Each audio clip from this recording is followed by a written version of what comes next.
Okay, my name's Zakashi, guys, and before I even get into anything in this video, you've probably already made your mind up, so let me know if you're summoning or not right now. Comment down below, let me know if you're summoning or not, and how many chrono crystals you got. They are going to be giving out a lot of chrono crystals, but comment how many you've got at the moment, pre actually going into, or if you're not going into, still pre the banner actually releasing. Now for this video I'm going to be giving out a lot of information on whether you actually should summon. It's going to be a genuine consideration standpoint, so it's going to take away all hype, all bias. I'm going to list everything that you should really consider given that Ultra Instinct Sign Goku is coming out, but we are heading into the anniversary very soon and we could get some more things coming before the anniversary that could be maybe more to your liking. I feel like that's very unlikely anyway because it's a Goku, man. It's Ultra Instinct Goku, come on, man. So I know most of you guys have already made your decision, but I'm still going to make this video for guys that want to consider for that standpoint, just for the sake. So this video is going to be perfectly time-stamped. It's time-stamped, so you don't have to waste your time on every single section.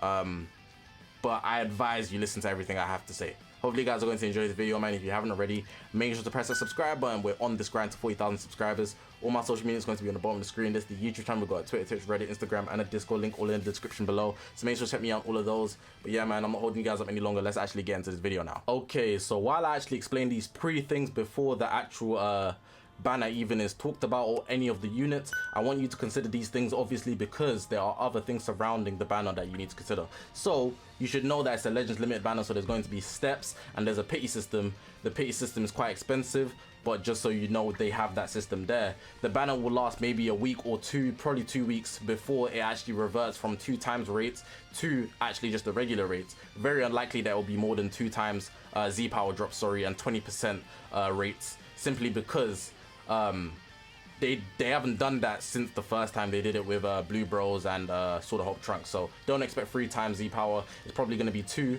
but then after about 2 or 3 weeks it's going to turn into a regular Z power banner, which is 600, similar to 17. After a certain time span passes, the banner is still going to be available, but it will no longer be 2 times Z power. So that's just important to note. You should also consider summoning on the last day if you're very unsure and you maybe just want to wait for anything else that might come out. For example, if you are signed Zenkai's, the LO one that we already got, you might not want this guy anymore. I'm just pointing that out as a fact because genuinely, because they're pretty much the same thing in terms of how they move, at least post the revival anyways. I'm not saying UI sign will be as good, but it's a possibility that he'll have value, so you wouldn't necessarily need to summon. But again, it's just a take that you might want to consider. I also want to consider the near future. So if you spend all your chrono crystals now, we are in February going into March, and then we've only got pretty much 2 months until the anniversary, which starts at the end of May. So that's pretty much all the information I want you guys to consider. The one last thing I would just point out is that generally speaking, if you actually are summoning on the banner, I would say generally about 20k is where a shaft point is. So 20k is safe for a banner. If you have anything less than 20k, you should really be wary that you could get shafted and you're not going to be happy about that, but that's just the risk you have to take. If you don't summon, you'll never know, but I have to put this out there so you guys are aware of what you're going into when you're actually deciding whether you should summon or not. Okay, so I want to talk about Master Roshi, and I've actually been considering this heavily on whether he's actually valuable or not, and I will say he is valuable, but I feel like it's more situational than anything else. Now, especially when you're fighting certain characters that are really game changers, yeah? Master Roshi could make the difference, especially against characters like 17. So I'll read the bottom here first. This is the first thing you need to point out. The sealed character cannot enter the battlefield until one of the following conditions is met. So if you seal an enemy's unit, whatever unit it is, they won't be able to come back unless this guy here dies, which is plausible, it's very plausible, or your 2 other battle members actually die. So it's either you're the last stand unit, you'll pop out and you can be used, or you kill Master Roshi so you can get him back with the 2 units that you can use. You basically force the battle into a 3v2, which is actually pretty dope. But we need to read the conditions for you to actually, activate the evil containment wave. So you can see here, seals enemy character on hit if all of the following conditions are met. It's strange because it's an ultimate art. It's not like an awakened art or anything. There are at least 2 enemy battle members remaining. There needs to be at least 2, so if it's a 1v1 you can't do it, similar to the fact that if you're on the last stand you will come back out. The damage from the evil containment wave cannot kill, unfortunately, and the damage from the evil containment wave does not cause an enemy with a revive when health reaches 0 effect to revive. It's only available in PvP. They had to specifically write that because, for example, hits time skip works in PvP, in co-op, you know, if you didn't know. and there are currently no sealed enemy characters, so I don't know why that needs to be written unless they, like, I don't know, create another character that can do this, but just gotta point that out there.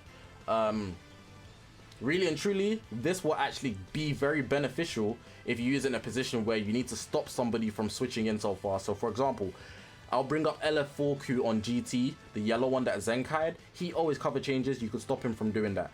If you seal the tag 4s, for example, when you rush them, they decrease the timer counts so they can switch out. You'll stop them from doing that.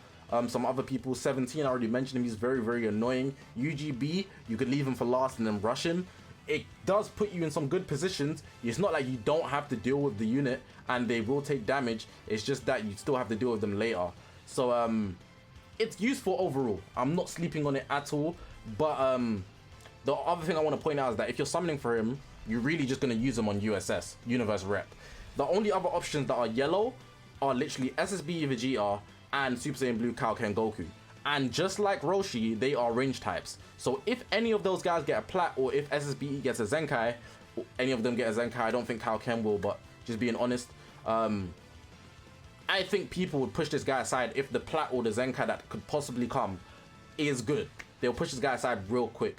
So I feel like this guy is just a plus to actually getting UI sign. Mainly people are going to be summoning for UI sign, but there will be a few people that want to know about this guy, so I wanted to include him for the should you summon. If we actually continue for the video here, move forward to the second page, just his unique abilities, just to show that everybody has these type of stats, you know. But here's important to note: every time he lands a strike or blast starts hit, he does gain health every single time. Damage inflicted, so he's going to be getting consistent buff, so he is going to be good. I'm not saying he's bad at all. I'm just saying the possibility that he could be replaced regardless, simply because SSBE could get a Zenkai Plat, Ultra Super Saiyan Blue Kaioken could get a Plat. Just pointing it out there. This guy is going to be good. I'm just saying he might not be your main focus for summoning on. So don't sleep on him. He'll be a big inconvenience when fighting in PvP because you won't be able to use your unit if he catches you lacking. Now, the main reason why you're here is obviously Ultra Instinct Saiyan Goku, the Revival Super Saiyan Blue Goku, and I don't have much to say besides the fact he's range type, and I feel like his stats will make the major difference. I just want to talk about really his Revival now. Generally speaking, Revival units in the game have been squishy. They don't have a long lifespan, and that's just the case whether you believe it or not. I feel like we've had pretty much 2 good Revival units. No, we've had 3, but they just phase out very fast, and power creep is natural, right? We've had Cell, he was amazing when he released, but this guy is probably the weakest unit in the game right now. Revhan is very, very good, but he's alleged limited at the end of the day. He's not the easiest to get for everybody. If you have him high stars, he can do damage, but really and truly, the first life isn't as valuable since he gets power. He's been power crept. Frieza, he was very good in his LOE time, but again, another unit in his first life, he's not going to be looking the greatest just simply because they get power crept. Even that green Gohan, nobody even talks about him. He's just another option I want to mention as a Revival unit. He never even had real shine time. So it very much brings my concern on whether this guy here is going to have longevity. We've seen also a UI sign and MUI because they have the gauge after they actually enter that because their UI they have a gauge. They are very squishy because of that as well, because they can't get hit. So it makes me very much consider whether they're going to be good. But I will say that Goku Blue before his Revival is actually pretty solid. He's not bad at all. He's got a double offensive Z ability, so even though he's range type, it's not going to make that big of a difference in my opinion. The Z ability is good because you can run him on both teams as long as his stats don't lean too harshly to one side. Just the basic stats you see on the unique ability to make sure that he's a good unit, 90% damage inflicted, whatnot. Applies the following effects when he enters battles, cancel attribute downgrades, which is dope. Unique abilities, he's got a strike cover change. You can combo that with the blue card even before the Revival. Every free timer counts, he gets a buff which can stack to 50%, and then after 50% it maxes out. So that's 15 timer counts. You got to keep him in for 15 timer counts while he's on the battlefield. It resets after transformation, which is dope. So it doesn't seem like it resets after he switches out, which is dope. Just want to point that out. Other things here: applies the following effects to self when the enemy switches characters. He gets a green card for the first time. He gets key recovery and damage inflicted every time they switch characters. Doesn't buff the team, just himself. And the main ability, he gains health, he gets key, type neutral, destroys all of your own cards, draws new ones on some green Goku Black. and he also can't be cover changed for 10 time accounts. He nullifies cover change. Now getting into the post revival, so after the revival, he starts with his gauge 100% full. It's similar to basic UI sign, MUI, but with MUI he obviously attacks back. UI sign here does not attack back, which is actually just something you should very much notice. He's not MUI, it's UI sign that we already have.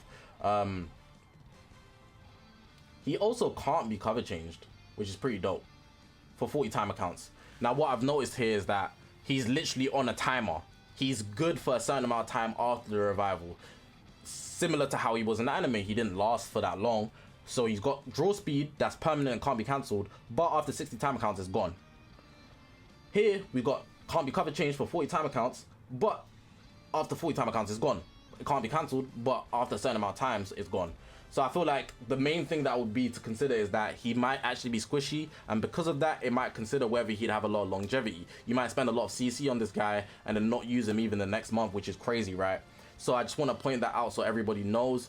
I will also say he is a green, so he will have value because of that. There's not many other greens, and he's going to be literally the main fighting force that's able to actually counter the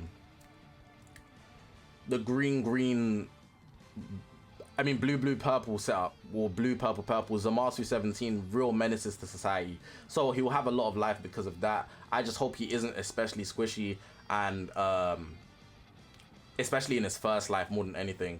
In his second life I could see him being extremely squishy, but again, I'm just pointing out the possibilities. I advise you watch showcases before you even consider summoning, especially if you're free to play. It makes a big difference for your actual opinion. Maybe give it 2 or 3 days. There's no rush for you guys, if we're being honest.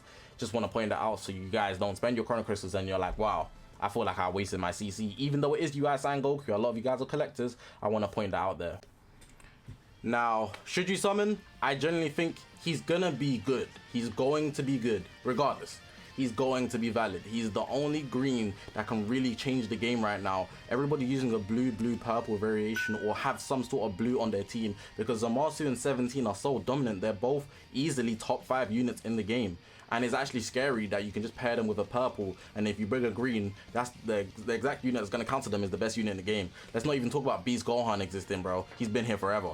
So really and truly, he's gonna have a lot of value, and for that reason, because it's also a Goku and a God Key, the very two popular things in Dragon Ball Legends, it's worth summoning for. If you pull Roshi on the side, that's dope, but he shouldn't be your main target on this banner. Definitely for sure going for UI sign, and I don't see him coming when the anniversary banners come out. I could see 17 being on there, but I don't see UI sign being on there because I feel like it's too soon to have too many. The only way I see him being on the anniversary banners is if they literally flood it. Like, they're gonna have to flood the whole banner. Or maybe if they drop an Ultra VB, he would just be a side unit for the part 3 if they do a part 3 format again. But generally speaking, I do think it's worth summoning. Goku's gonna have value because he's a green, and there's not many greens in the game that are actually useful. If anything, there's no greens in the game that's useful. So I could see this guy having some light for sure, as long as the UGB in the meta is not too strong. On top of the fact that universe rep is just going up, so definitely consider this team. Like, I mean, this guy, UI sign, he's definitely going to add some life for any team that you use, even on the leader slot option. He doesn't seem like he's restricted to any tags as well, so I would say tap in, but of course consider everything I've said. Final takes for this should you summon. Good luck, first of all. Second of all, if you're saving, good luck as well. Third of all, watch showcases before you summon, especially if you're free to play. And that would be pretty much it, to be honest. You just gotta make sure to get the value out of the banner while it's 2 times Z power and 20% rates. Besides from that, he's looking pretty dope. His art cards look pretty dope. His animation's dope. Everything's perfect about him. I'm not even gonna lie. There's nothing bad about it at all. Usually when a character drops here, everyone looks for like the things to nitpick. UI sign's dope. People saying that they reused animations, it doesn't seem like it to me, but even if they did, it's UI sign, bro. Get a grip. Appreciate you guys for watching. Hopefully this video was useful. Regardless if you're summoning or not, good luck. And generally speaking, just press the subscribe button, man. More content coming. I'm going to be cooking a lot of content for this UI sign guy, so definitely tap into that. Press the subscribe button on this grind to 40,000 subscribers. My name's Zakashi, guys, and I'll see you guys in the next one, man.